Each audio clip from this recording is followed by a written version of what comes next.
Good afternoon. It's Wednesday, the 18th of May, 2016, just after 1 o'clock. Welcome to UK Column News. I'm your host, Mike Robinson. With me in the studio, Patrick Henningsen. And joining us from the Netherlands, as usual, Alex Thompson. Welcome, Alex, to the show. Thanks, Mike. It's quite dull and grey here in Holland today, but I gather it is in Devon as well. Well, as usual, yes, indeed. So we're going to start off with the state opening of Parliament and the Queen's speech being streamed out live in the United States on C-SPAN. If you're if you're watching from there. But here is the lady concerned, and well, we get more details today of what she's been speaking about. And the first thing on the list is the Bill of Rights. So they're going to have a consultation on a new British Bill of Rights, and that, they say, is going to replace the Human Rights Act. Now, Pat, just before the programme, we were discussing the issue of rights and constitutions and so on. And I think the fundamental point about this is the principle, or the sort of where the idea of rights comes from, as far as this new constitutional changes going on in this country. They're attempting to remove the concept of God-given rights and replace them with human rights.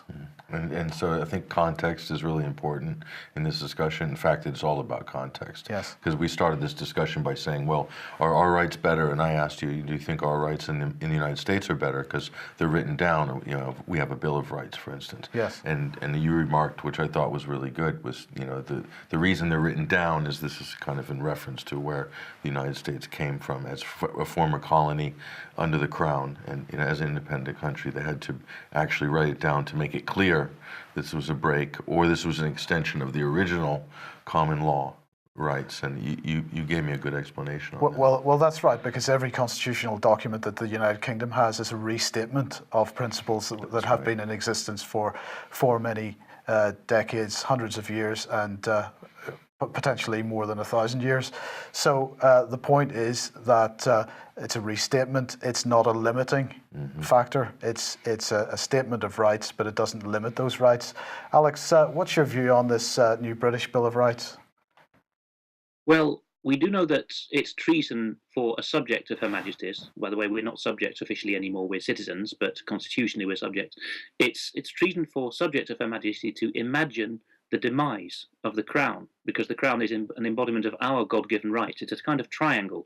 I've debated this with Continentals in the past, who have said, in their superior way, well, you British have got the wrong idea, because we believe sovereignty comes from the people, and we have these wonderful codified constitutions, and you don't. You're subject to your king or queen. And you meet people in the US who have the same, frankly, ignorant attitude, and they haven't read their own founding fathers and federal papers. But we actually have better protections than the continent, for sure, because the continental model involves scrapping everything that is customary, whereas our monarch still swears to govern us according to our laws and customs. In other words, you can't change common law, you can't change rule by precedent, you can't change limited government. Napoleonic continental systems can do all that, and lawmakers are literally that in the continental system. They make law, they invent it out of nothing. But as usual, a continental system that fossilizes what people can and can't do, even if it's totally humanist and man-centered, is actually superior in its protections in a day of treason than a supposed God-given rights system where the God-given rights are not being protected, you know, because people are more asleep then. And, you know, just to round that off, I started by saying that the monarch is protected against people imagining the demise of the system and the Crown. What if the Queen herself is reading that there is going to be a British Bill of Rights, flying in the face of the fact that her ancestors on the Crown actually signed into law a Bill of Rights? You know, she's actually imagining the demise of the Constitution by which she herself governs. So she is in fact committing treason. And in breach of her common law, of her coronation oath, sorry. But I mean, I think one of the big discussion points over the people that are promoters of human rights, they don't get this concept of God-given rights and the difference between the two, and I think it's summed up in the common law principle that flesh and blood men and women have unlimited rights. We have the right to do anything under the British common law system. We have the right to do anything unless it's prohibited by law. So where we infringe on somebody else's rights, that's where our rights end. Whereas the corporate state, the local authorities, government, for dead corporations, the law is the opposite. In that case, they have the right to do nothing except where it's permitted by law. This is what's happening with this European model of human rights and constitutional law that's coming in to this country, is that's being turned on its head, and human beings are being turned into objects which have no rights to do anything other than what the rights that are given to us on a piece of paper or by a statute.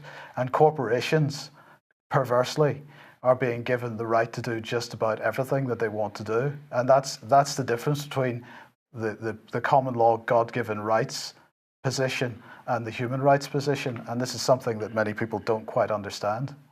That is well summarized, Mike. And from my particular perspective as a translator on the continent, I'm always translating from French, Dutch, and German the Articles of Association of a company, or agreements, contract law between two persons, or a company and a person, or a government and a company. And in the continental model, they will actually spell out with this Napoleonic Code, this is a contract between the legal person X and the physical person Y.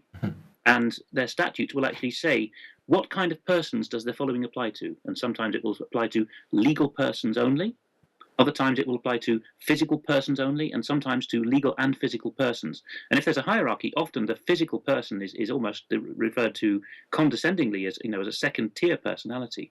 Now, people go down all kinds of rabbit holes here. American researchers for decades have claimed, like the LaRouche crowd, who have got a lot of good things about them. They've claimed that it's all a wicked crown-based system. And Admiralty law is what they point to, and so on. But I'm afraid it wasn't ultimately the City of London or anywhere in Britain that invented this idea that corporations have personhood. It actually goes way back before that to Greek philosophy. This might sound a bit dry for the average person, but it really matters, because the people in Brussels and their gold-plating civil servants in Whitehall and in other national capitals have this philosophy in their heads every day, that we are below corporations. Yeah. Did you have a thought? No, I just thought it was fascinating that Alex has just illustrated a major difference, even in sort of the prima facie language of company formations. They actually make the stipulation between the sort of the physical person and the corporate person, as it were. It's very interesting. Yeah. So, right. Sorry. Here we are. David Cameron this morning. There he is. Cabbage Patch Doll is back.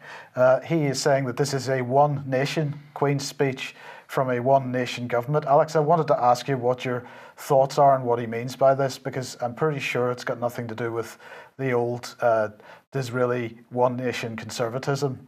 Well, Mike, what is a programme of social reform when the Conservatives are planning it? I can understand the Liberal Democrats, or at a pinch Labour, having a Prime Minister talking about that, but a Conservative Prime Minister talking about a programme of social reform?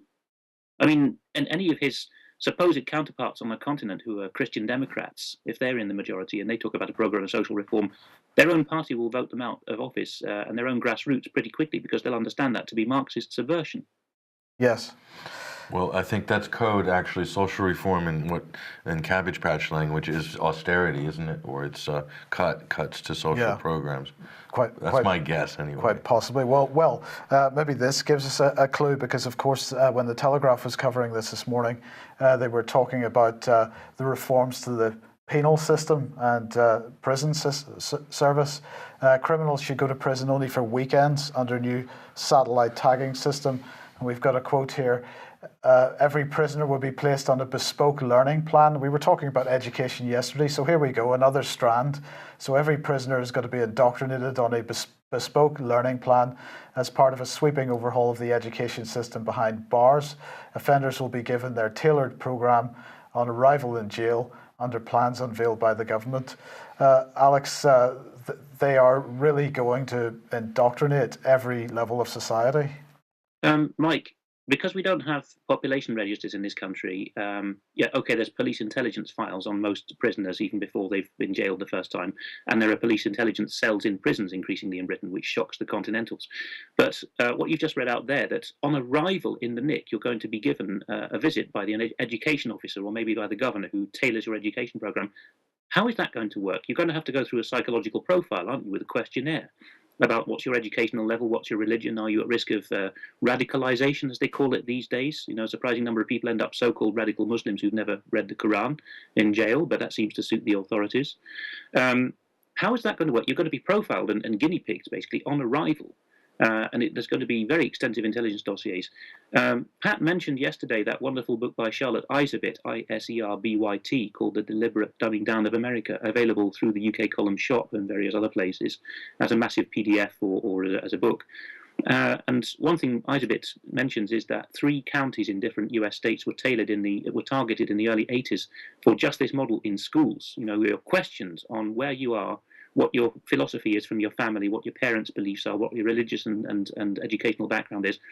And they tailored it, they trialed it out in a county in Oregon, Lincoln County, I think, to represent basically a religionless part of America.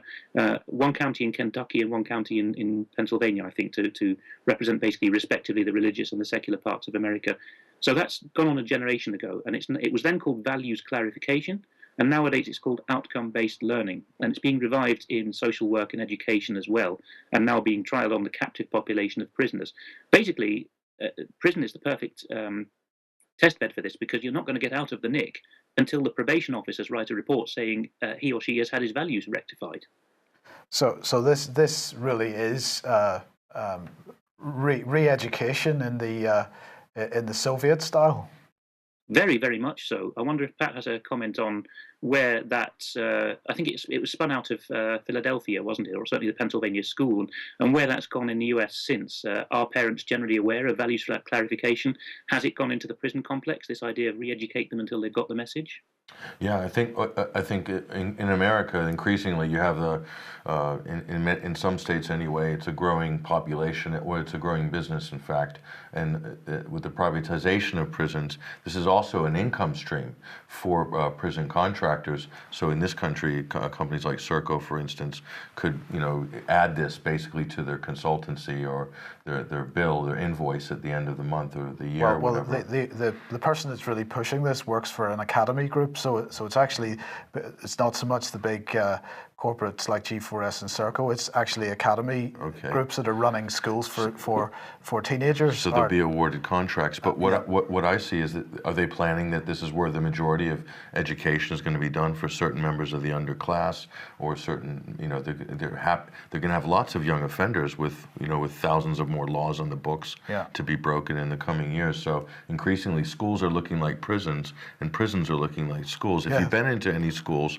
in London, you'll notice the metal detectors, you'll notice the tagging, the RFID tagging, which Pippa King, who's been on this show before, is so they're looking more and more like each other. And is this David's big society? Is this what he has in his mind? Yes. Perhaps. I'm Alex. not sure. Yes, Carbra in the chat room has asked, brainwashing crooks, what for? Well, that's the point. As Pat just said, the crooks are the pupils are the crooks. With the deliberate social breakdown, we are all, when we leave school, uneducated and half literate and whatever, and with no morals, we're all going to get ASBOs and other kinds of infringements which are not part of our common law constitution, or haven't even been through a proper court, but they're just slapped on us by councils and the third sector. And that means that as part, we're going to be tagged. We're going to have a slide on this in a moment, but the Queen's speech talks about tagging people and having them interned at weekends only. And I've spoken to a Belgian professor whose book I've translated about criminology across Europe, who said, Alex, this is nothing new. Cameron's presenting it as something new, but in the continent we've already had this for a long time, that people are tracked at weekends and basically let out during the week to earn their work fare for the state and then go back inside at the weekend. It's not brainwashing crooks. It's trialing what will soon be a model for the whole of society. You're on a lifelong penance, basically.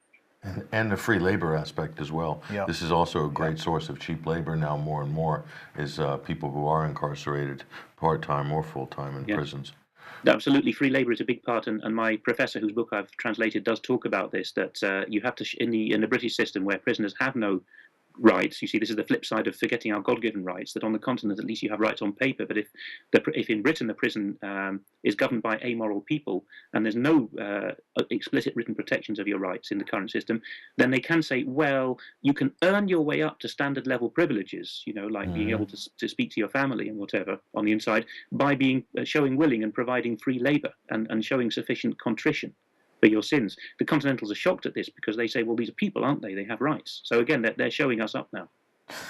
Yeah, and Alex, just before we came on air, I had a quick glance at the Telegraph's live page of what was going on, and I noticed one little thing that I hadn't seen yesterday, which was that every secondary school will be made to encourage teenagers to take up community service in a major escalation of a government scheme dubbed National Service for Youngsters. So this is the National Citizens Service. Now we're about to come on to the NGO complex in a moment, but the major theme of this, if this is a diversion from the EU referendum, a welcome diversion from the EU referendum, which some people are suggesting, in fact, what we're seeing in this is even worse, because we're seeing that the major theme of this is not only constitutional reform, but it's the utter indoctrination of people into the NGO complex, as it were, and the big society. So it really is Cabbage Patch Cameron on steroids, isn't it? Very much so. I mean, you can't get anywhere with either Cameron or the Blairites who preceded him if you press them on what a person is. Pat very usefully highlighted the difference between a person and an individual yesterday, the difference between personhood or personality, which is a social construct, and individuality, which is your God-given character, your innate being. And through the 20th century, we haven't got space to mention Brexit, the movie, but if you look at it, it surprisingly goes into detail on this.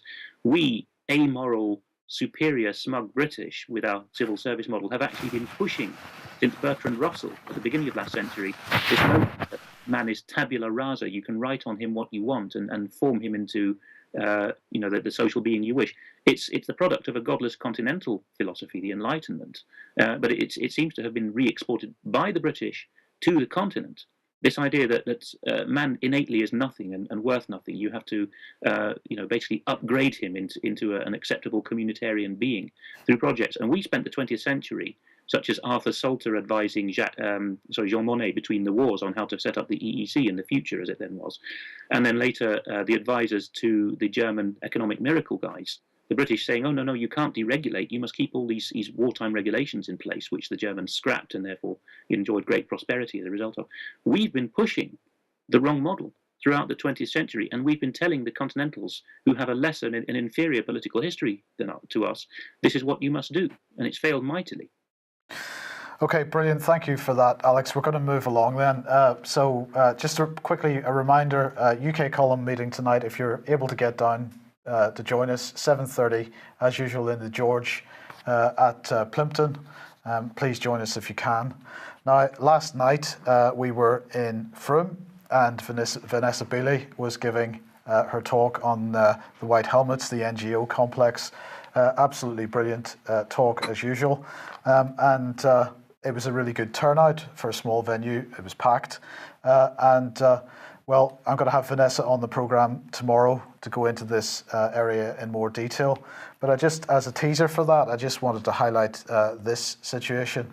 Now, this is going back to February this year when the London Fire Brigade released a press release about the fact they were providing equipment to help save lives of Syrians, they claimed. They had visiting them Raed Saleh, and this is him with the Deputy Commissioner of London Fire Brigade. This is an image from UK Against Daesh, which is Foreign Office Twitter account. So the problem is that Mr. Saleh is an extremist, a known extremist. Extremist is a pretty soft word for it, but nonetheless. So this man, not sure exactly which organisation he's in, Al-Nusra or something similar, was being promoted by the London Fire Brigade, and we were interested to know why. So we phoned the London Fire Brigade yesterday, phoned the press team, and asked them for a comment. Just to give an impression of how sensitive they were about this, as soon as I said the word Al-Nusra on the A. Immediately I got the last letter out. I was cut off straight away, and the gentleman said, "Oh no, that's a Home Office issue." And I said, "Well, no, it's not. It's a London Fire Brigade issue because the photograph is of you with this gentleman." And so they asked me to put my questions in writing, so I did. I sent them an email. I said, "Thank you for speaking to me on the phone a few minutes ago. I have a couple of questions regarding your news release on the 3rd of February this year, which is published there." And I also sent them the image.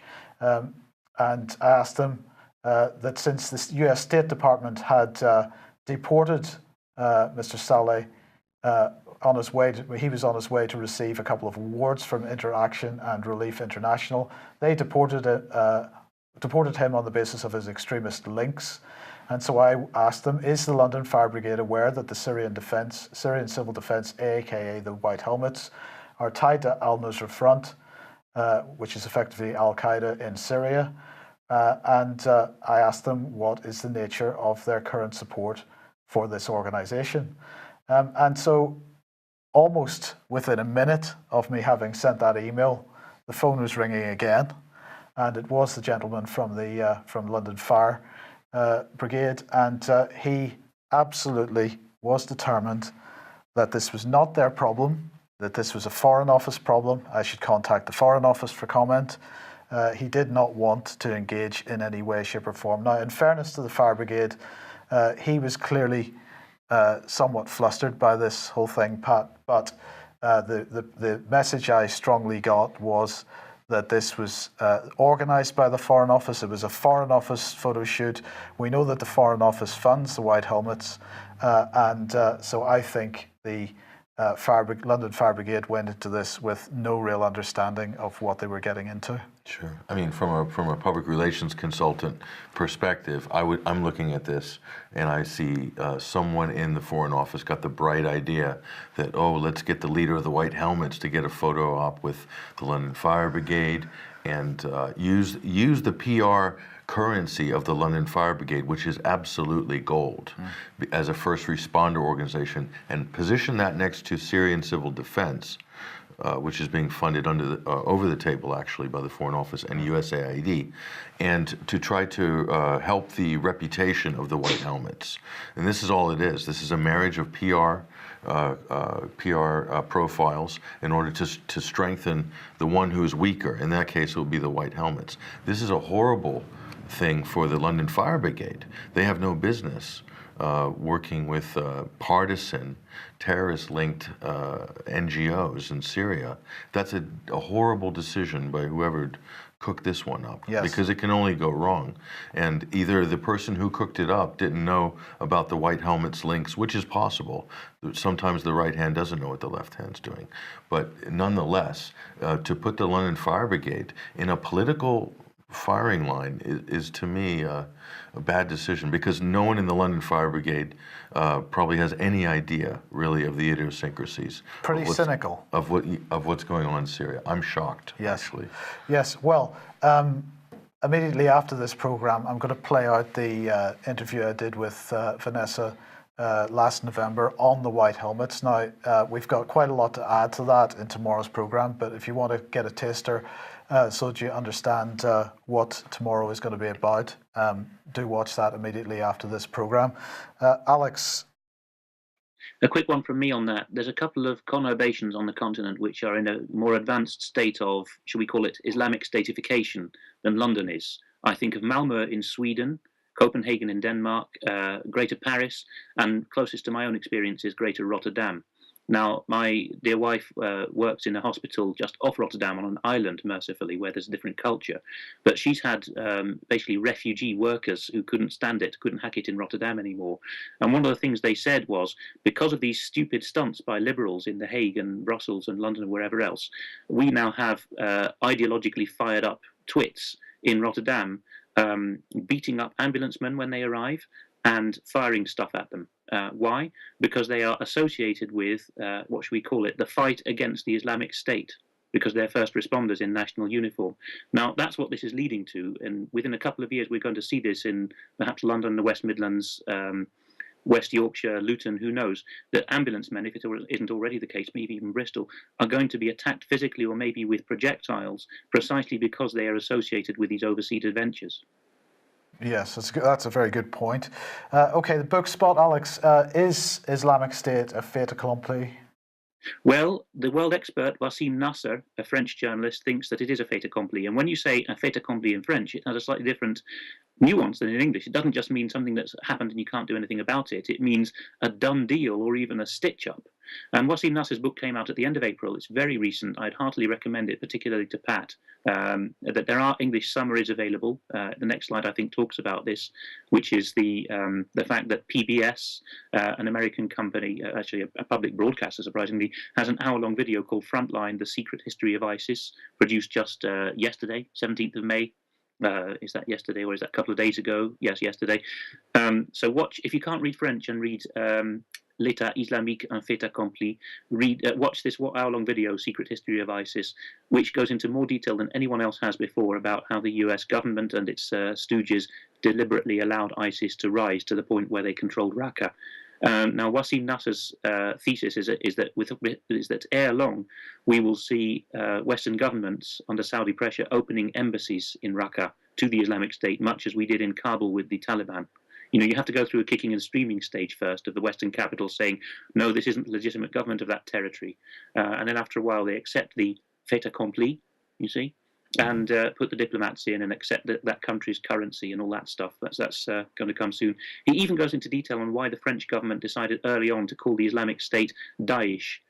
We've often said in the West, you know, what's this all about? Liberal-minded people in the West have said, oh, well, how clever and suave of the French. It's a way of insulting the Islamic State in Arabic. Nothing of it. It was a deliberate, cynical ploy to accept that these guys had statehood. So the French and British, who invented the modern carve-up of the Levant through Sykes-Picot, have also invented its demise into the Islamic State. Interesting. Well, yeah, that it remains to be seen what shape and how fast and to what degree this might take place. But one thing I can be absolutely 100% certain of, 24 months of coalition airstrikes, and they couldn't manage to knock out a force that is proportionally much smaller than al-Nusra in Syria, that is. So I really question the modus operandi of the Pentagon, of the U.S. government, of the CIA. It seems they've been doing more to protect the Islamic State or the new borders, as it were, of that little statelet than to knock it out. And I think they've acted as an obstacle between Russia, the Syrian government, and the Islamic State. That's the role the U.S.-led coalition has played. And every member of that coalition, if ISIS is to rise as a state, even temporarily, you can blame the U.S. and every single member of that coalition, flimsy coalition, for the success of ISIS. And history will bear that out, I am 100% sure. Yeah. Okay, Alex, where has the TGV gone? Well, it's gone right to the far end of the platform. Now, there is a franchise of the TGV which runs between Paris and the main cities of Benelux, and it's called Thalys. You can see it on that sign there. So that is the Paris, Brussels, Antwerp, Rotterdam, Schiphol Airport, Amsterdam Central service of the TGV, the Thalys. Now, it runs on normal platforms, and it continues to do so in Rotterdam and other Dutch stations. You just hop on and off with no extra checking, except that they say, can I see your ticket, please, because it's an expensive route. But in Antwerp and in other Belgian cities with their state of emergency, which the French also have, things are a bit different. Now, I've actually stepped out of that TGV recently and found their full experience. I didn't fancy filming it because I thought that the squaddies standing around would probably say, Monsieur, you have the choice of deleting your images or coming with us, which happens a lot in Belgium and France. But I went back at a carefully chosen moment when the TGV wasn't arriving to show you what the experience is now. Now, this is coming out of the Netherlands, going south into Belgium. This is only the southbound leg, which is the odd thing about it. So this is supposedly what happens when people step out of the train, having entered in Amsterdam or Rotterdam, and go south into Belgium, carrying on to the Gare du Nord. Instead of stepping out on the main platform, you can see that there is a hastily stuck up sign there saying this way to the Thalys service to Paris Gare du Nord, and that's just a local Belgian service there. Next slide, please.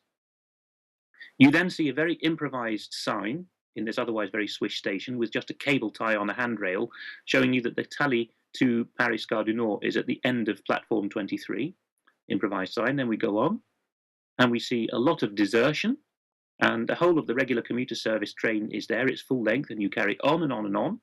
And a zoom in on the next slide of that sign you can already see says this way to platform 23, Zone B of the Gare du Nord. We're still not there, but in the distance you can see some railings. And then on the next slide we see what happens. Here we are. Here we are at Voila Zone B, and you are funneled through these narrow railings. Now, when you get off the Thalys, when it actually arrives, as I've done, you see two squaddies with their rifles waiting at the end of this narrow defile produced by the railings, and you have to run their gauntlet to get out. Now, they're scrutinising the people getting off from the Netherlands to some extent, but I think this has been put here largely for the supposed security of the onward journey. So people getting on at a Belgian station, of which this is the first on the line, Antwerp, and going onwards to Brussels or Paris. Yeah, so the guys getting on here, or possibly who got on in Holland for a bit of a backdoor entry, who got cold feet and tried to get off here at Antwerp. That's what this is supposedly here for. So it's all pointing towards expecting a spectacular or a false flag or whatever you want to call it between Belgium and Paris on the TGV. The northbound service doesn't have any of these restrictions as far as I can see. It's very selective. And of course, and then there's one more photo, yeah. which is at the end of the platform. There's a staircase, and behind that, even an escalator. Sorry, a lift, I should say. And these are both cordoned off. Is this a police operation or an army operation? This is police tape, but the guys you meet when the train actually arrives are squaddies. So and the guys otherwise in Antwerp Central Station are regular soldiers. So I don't know what's going on there, but it would be a safe bet that something is going to happen, God forbid, between Belgium and Paris on the TGV. Okay, so here we are. France to be hit by a week of transport strikes. Yes, the point here is we all know that the French are perennial strikers, but they have a very coordinated approach at the beginning of each summer when people are going off on their holidays or preparing to, that they have the transport workers striking. And we are usually invited to say, bah, disgusting Gallic strikers, etc. This is just one of many articles, but I've chosen it because it's in English, the local in France, saying that this is the 7th strike within 2 months. But what's it all about? It's about a new law which the French are calling the Loi El Khomri, because it's a lady of Algerian descent, I think, who's called Mrs. El Khomri, who's proposed it, which is basically about flexibilizing the market, the labour market. Now, you can take this two ways. You can say it's those rigid French guys coming up against the reality of the world, or which is a kind of Anglo-Saxon superior model, or you can say, well, it's the French trying to resist New World Order, nationless working. One of the two. But the French are resisting this, basically, and already there have been 44 times since the current French constitution came in 1958, where the government has actually ran through one of these changes, despite the will of Parliament, the Assemblée Nationale in France. If they don't agree to the ministerial draft, within a certain time frame, then Article 49.3 of the French Constitution can be invoked, and the Council of Ministers can just push it through as a statutory instrument, which has even more power in France than it does in Britain. You were talking about SIs yesterday. In France, it's called a ministerial decree, and it has the force of statute law if you invoke that article.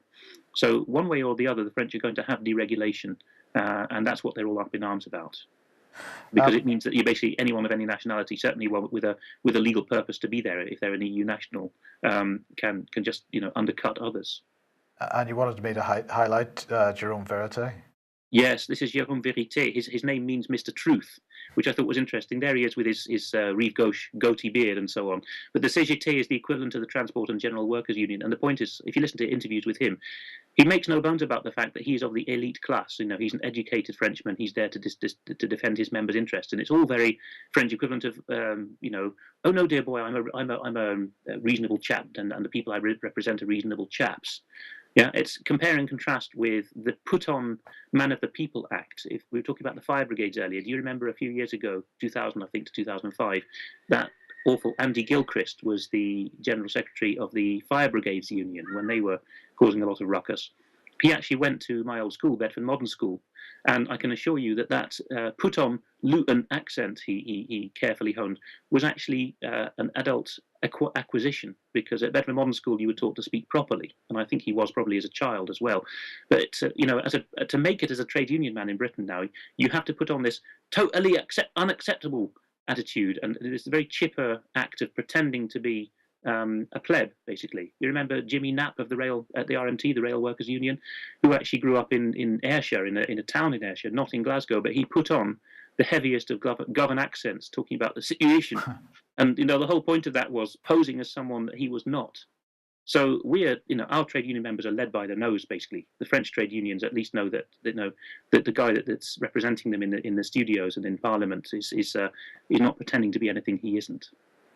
Well, what did our trade unionists believe? Well, yes, this is the point. If you look at these socialist commandments, Jimmy Knapp, who I just mentioned there, this late rail union boss, he actually went in his Ayrshire childhood to a socialist Sunday school. Right, and if you freeze this afterwards and look at the socialist commandments, some of these socialist commandments are fair enough, but they were on the wall in his youth when he was being schooled in how to be a good socialist instead of how to be a Christian or whatever. And some of them are basically, the day is coming when there will be no nationalities, and bear that in mind in everything you do. So that gives you a slight clue as to why our trade union people don't stick up for the idea of British workers in the way that the French do. I mean, there's Jérôme Vérité, if you listen to his interviews, he's got no bones about saying, come on, we're French. Everyone who works here ought to abide by French law and be French in culture and working standards. We never hear that from British trade union rep. Maybe we have a brief comment from Pat on the US trade union scene and whether he thinks it's more sold out and sham like the British system, or whether it's closer to the continental system. The U.S. trade union system is like the coelacanth fish at the bottom of the deep Japanese trenches, which means it's nearly extinct. There's only remnants of days gone by. So they're fighting right now, and the national debate is the minimum wage is becoming one of the main sort of political platform or planks in the political platforms of both presidential campaigns this year, and there seems to be absolutely zero consensus even within the Democratic Party as to what would be the best path forward on that. And so in terms of the labor unions in America, it's gone steadily downhill since Ronald Reagan intervened in the air traffic control strikes in the 80s. It's just been a downward spiral. And then the collapse of the automotive industry in Detroit more or less wiped that out. Much like in this country, you saw those really watershed points that really led to the demise of the trade unions. Yes, okay. We'll move on to Georgia. Now, we've spoken about Georgia a few times in the last few months. Let's just remind ourselves where it is. Russian Federation to the north. And this, of course, was the scene of the 2008 attempt to start a war with Russia, I think is the simplest way to put this. South Ossetia, of course, there, as we've discussed on the program before, attempting to ally itself with the Russian Federation and split away from Tbilisi, and Tbilisi not having anything to do about it. Now, of course, we highlighted before that this was being driven by George Soros and the NGO complex. I'm just highlighting this article from 2007 because that's typical of the types of articles that we were seeing at the time. And Open Democracy, of course, is a George Soros outlet. But Patrick, you noted earlier that Luke Coffey was pushing this agenda at the time. Yeah, and still to this day. So, this idea that first I think it was Michael Goldfarb, who was the PR architect working with the Saakashvili government to characterize an all-out Russian invasion or South Ossetia attacking Georgia in August 2008. And of course, later we found out that the story was somewhat different than that. But that sort of got the ball rolling in terms of this narrative. But things have changed a lot since 2008. And one of the big, what's the difference between 2008 and now in terms of this Georgia being an absolutely pro-American tool in the region, with very strong defense links to Israel, by the way, and a lot of dual citizens between Israel and fantastic cooperation between Georgia and Israel on many levels. But Ukraine happened in 2014, and I think the people of Georgia got a good look at what would be in store if you go all in with the EU and with the CIA, what could happen to your country. And so we've seen a slight shift. If you look at the opinion polls in Georgia, people who are in favor of something like the Eurasian Economic Union. It's been on this steady increase, probably like 5% a year from 2013 to 14 to 15. It's a very steady climb. So they're still pro-U.S., Georgia.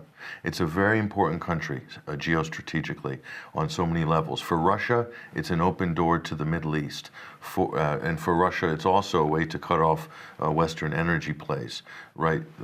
Loop them off. But it's a very, very important country and still pro-U.S., but it's not anti-Russian as it was back during Saakashvili's government. Okay, that's very interesting. Now, speaking of Saakashvili, because I mean, part of the point that we've been making about Georgia recently is that there were powers at work to influence the situation there. And when you see a quote like this, which is what Saakashvili said in 2008, you've got to wonder what message had been delivered to this man prior to the conflict in 2008, because he clearly thought he was fighting something a lot larger than just a simple separatist group within his country. Now, recently we pointed out that this is something seems to be kicking off again, because the South Ossetians plan to hold a referendum on becoming part of Russia, and they plan to do that before August. And Alex made the point at the time that he viewed that this was potentially an attempt by, well, this probably come from Putin, and originally this is an attempt by Putin to sort of hold off any type of further conflict in Georgia.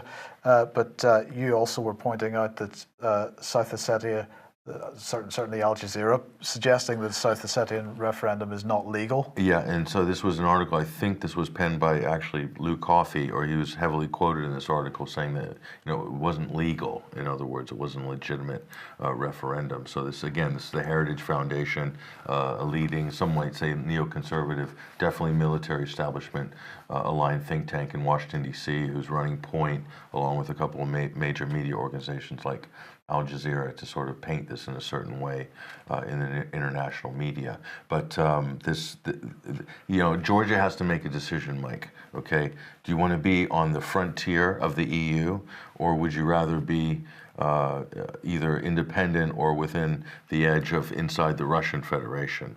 So and the people who live in these parts of the world, they have to think about this, because if you're on the frontier of the EU, you might be considered cannon fodder to people in Brussels or Washington, D.C., and they're not stupid. They've been through wars. There was a very bloody war in Ossetia in the early 90s. It's a very complicated explanation as to how this went down, but suffice to say there's still a lot of bad blood between certain factions, and the warlordism of Georgia and Ossetia, which settled afterwards. So mafia gangsters, warlords, and black markets ruled the roost in the 90s. And so this is a very fresh memory for many people. Well, yesterday, Michael Fallon met Georgi Kvirikashvili. Yes, thank you, Alex. Yes, and I'll just read a little bit of the press release. The meeting took place as 160 British Army personnel from 3 rifles deployed on Exercise Noble Partner in Georgia, along with troops from the US. The NATO Assurance Measure exercise runs for 2 weeks and will see the Light Infantry Company operate dismounted close combat drills. The growing defence engagement between the UK and Georgia was a key topic of conversation as the Secretary of State met with the Georgian Prime Minister. They also discussed the Invictus Games and so on. But Michael Fallon had this to say: our defence relations with Georgia are growing ever closer, and our shared experiences fighting together in Afghanistan show this in action. Even now, out of conflict operations, we are exercising together, standing ready to keep our country safe. And Alex, this is a major step, way beyond where we've been before. It very much is, and thank you so much to Pat for that excellent summary of some of the issues in Georgia. It's my specialist subject. I lived there. I lived through everything that Pat's describing. He's 100% correct. And I could talk about it all day and night, and perhaps we ought to do a special evening show sometime between the 3 of us about Georgia, because it really, really is something that people ought to get educated on in many ways. But no, you're right, Mike. Throughout the whole of the first decade of this century, when I was in the civil service, looking at the Eastern European scene, the whole point was it was basically the Bush regime pushing Georgia's absorption into NATO and the EU more than the Europeans themselves. And at the last minute, Merkel standing up at the Bucharest summit of NATO members and saying, no, we're not having this, sorry. Georgia, by the way, is the only country in the world that has a George Bush Avenue, Bush's Gamziri, which is the airport to city centre run, renamed during Bush's tenure. But the whole of that decade was all about us being wary and the Bush regime pushing very strongly for Georgia's involvement in NATO and EU structures, what the Georgians call the Euro-Atlantic framework, which they're trying to land themselves into. And yes, public opinion in Georgia has shifted right back because it's now safe enough to say, hang on a moment, we don't want to be a US stooge without being accused of being pro-Russian. No, there's enough time now for people to think that actually there is a future between being a US puppet and a Russian puppet. Actually having some sovereignty is an option as well. As regards British-Georgia military cooperation, well, quite apart from the fact that we don't have the troops for it, I can speak with some experience on this. I briefed the troops. They were Gloucestershire reservists going in to do a summer exercise with the Georgians in, what would it be, 2005, 6, or something like that. That was the first time in the wake of GTEP, the Georgia Train and Equip program, which the Pentagon put on, the first time the British actually had anything about this to do with Georgia military. And part of the communique that you highlighted there from Mike, from Mr. Fallon, the Defence Secretary and the FCO, was Georgia has a history of Georgia and Britain have a history of cooperating militarily. No, they don't. That briefing I gave was, to my mind, the first time we'd ever sent any British military people to Georgia, and it was very much in kind of, please don't. My briefing to them was, please don't laugh at these guys because they have knackered old equipment. There was no Georgian army. All of a sudden, there were Israeli trainers under the tenure of the defense minister who launched the aggression in South Ossetia, who now may be prosecuted. But all of a sudden, there was something called the Georgian army. It got wiped out by one arm of the Russian 58th Army, based in Vladikavkaz in the North Caucasus. I don't know what this is all about. I mean, it's make-believe. We don't have a history of military cooperation with Georgia. Where are their troops? Where are our troops? They've disappeared. Well, what can you say? I think we're going to leave it there, Pat, because we're pretty much out of time. Have you got any closing thoughts? Well, my closing thought is, earlier on this show, I know in the past episodes, yourself, Alex, and I think, Brian, you talked about the importance of Armenia and Azerbaijan and Turkey and how this is in flux right now, and the relationships between the push and pull between Russia and the West. And we didn't talk about Georgia. You didn't talk about Georgia back then. And Georgia is really the front line. It is the key hub in Eurasia, in my mind, strategically, geographically, and also in terms of military advantage and so forth. So it's very important. So yeah, it would warrant a program, Alex, actually, to really break it down properly. And of course, just as a final thought, we should remember that Mikhail Saakashvili, George Soros's buddy boy, is now operating in the Ukraine. Yes, he's the viceroy of Odessa. Yeah. Which is interesting. I didn't know you could be governor without having ever been a citizen of that country. Well, they gave him special citizenship for that. Well, it's nothing new in that regard, because when Saakashvili was president, he had French diplomats becoming his foreign minister. He tried to get an American of Georgian ethnicity to be his defense minister. He's done a lot of that stuff. Basically, in Soros's world, as long as you're a good egg, you can be the minister of anything for anyone, because there are no nations anymore, right? Yeah, that's what John Kerry said. We need to imagine a world without borders. Yes. That's what he and said in fact, last week. just as a closing note there, the awful, execrable David Miliband, the banana-holding foreign secretary of the time of the war, who was told to get lost, you little pipsqueak, by Lavrov during the war. He's now been in Washington and New York since then, largely New York, but increasingly brown-nosing Washington while there. And as you covered, Mike, he's made it quite clear he would not find it beneath his dignity, having been Her Majesty's Secretary of State for Foreign and Commonwealth Affairs, to get an ambassadorial position for the US State Department under a President Hillary Clinton. Yes. Interesting. Yes. Yeah, that's a cushy job. Absolutely. Ambassador. Absolutely. Okay, brilliant. Thank you both. That was a brilliant program, I think. Thank you both. We will be back tomorrow at the same time with Vanessa Bailey. And we hope to see you then. Thanks to Pat and to Alex. See you tomorrow. Bye-bye.